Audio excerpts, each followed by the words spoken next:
The Daily Telegraph's top page remains focused on the Metropolitan Police's double apologies after an officer threatened to arrest a man for provoking a breach of peace at a pro-Palestinian rally because he was openly Jewish.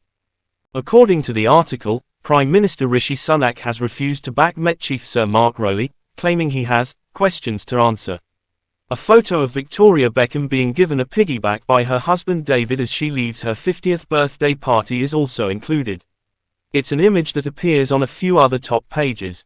The Daily Mail reports that angry Jewish leaders have called for the Met Police Chief's resignation, and that he will be hauled before Home Secretary James Cleverly this week. The publication also contains a picture of Victoria Beckham on its front page and, covering a younger musical generation, offers a glimpse into the real Taylor Swift, as revealed by her biggest superfan. In another police-related item, The Times leads with a YouGov survey indicating that people are losing faith in UK police forces.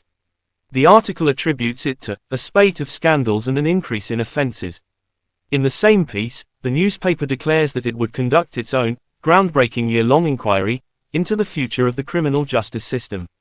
The paper's lead image depicts London marathon runners being showered with confetti.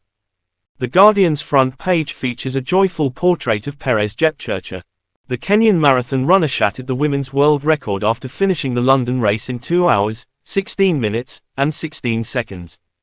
The paper's headline item is about Conservative MPs pushing for compromises in the Rwanda measure. They want Afghans who have already served alongside UK soldiers to be protected from being deported to Rwanda if they are discovered on a tiny boat crossing the English Channel. According to the publication, Rishi Sunak's patience is wearing thin, as a result of the numerous delays in his proposal. The Daily Express focuses on the Prime Minister's demands for Labour to quit meddling and mischief over the Rwanda bill. The tabloid has been a strong supporter of the measure from the outset, quoting a government source who claims Labour intends to obstruct the law, without any thought for the thousands risking their lives monthly to try to enter the UK illegally. The report warns of potential disputes between the government and public sector employees. The tabloid forecasts a summer of discontent, as Conservatives finalise the sector's next wage contract ahead of the yet-to-be-announced general election. The Financial Times opens with an article highlighting Ukraine's urgent need for the US to send the $61 billion military aid package approved by the House of Representatives on Friday. President Volodymyr Zelensky has stated that the aid could save thousands of lives. According to The Sun's front page, British vacation flights are under electronic attacks from Russia. According to the article, forces loyal to Russian President Vladimir Putin are suspected of erecting bogus obstacles that flights must avoid. According to reports, thousands of flights operated by British Airways and Ryanair were targeted. The Metro's first page splash reads, "Radical plans for a 12-hour school day." The Sunday Times originally reported on a school in West London that is implementing an optional extended school day. Head teacher Andrew O'Neill says it's part of a strategy to break students' cell phone addiction. A day without rain, for a change.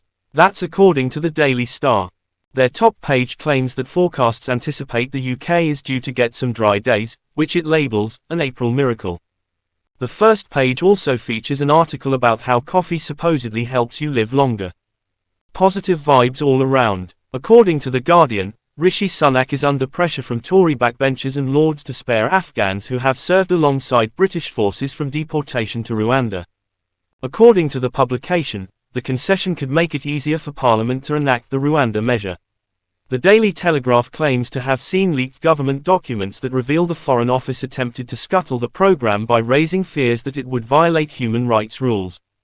Sir Trevor Phillips, a writer and broadcaster, criticises the House of Lords' handling of the Rwanda bill in The Times, accusing peers of vexing and self-indulgent behaviour. They were bound to fail, he says, and they knew it. He offers a plan to overhaul the chamber, including dramatically lowering its size and imposing a time restriction on how long peers can serve. Dominic Lawson, writing in the Daily Mail, believes that finding an aeroplane to transport migrants to Rwanda will make the government's current problems appear small. The Daily Express criticizes Labour's position on Rwanda. In its leader, it states, repeated obstruction is not constructive policy, and requests that Sir Keir Starmer define his alternative.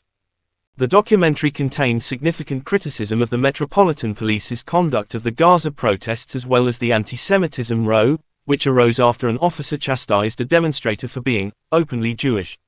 Anne McElvoy, writing in The Guardian, claims that the incident has had a corrosive effect on Sir Mark Rowley's leadership at the Met. She claims that the force is unclear about what conduct is lawful and where it should intervene. The Times has formed a Crime and Justice Commission, which will conduct a year-long inquiry into the future of the criminal justice system. According to a YouGov survey, half of respondents do not trust the police to investigate crimes, and a third do not believe they can maintain peace and order. Just over one-third of those polled said they thought the cops were doing a good job. The Financial Times provides a pessimistic evaluation of the possibility that increased U.S. military aid will have an impact on the Ukraine conflict. It has spoken with military specialists, including a senior Ukrainian official, who stated that the armaments would slow down but not stop the Russian advance. Matthew Saville, a director at the Royal United Services Institute, said the weapons would not provide immediate parity with the Russian volume of fire, but would help shrink the gap. According to The Sun, Moscow is responsible for radar jamming, which has disrupted thousands of British passenger flights. It says trips to Turkey and Cyprus are among those impacted by acts that make the onboard GPS inaccurate. Airlines argue they have systems in place to mitigate GPS difficulties and that flying is still one of the safest modes of transportation. Baroness Lawrence discusses the legacy of her son Stephen's murder, which occurred 31 years ago today in south-east London, in the Daily Mirror under the heading, Together for Stephen. Doreen Lawrence tells The Telegraph that she is as devoted as ever to carrying on his legacy by inspiring the next generation to develop vital skills and overcome barriers to success.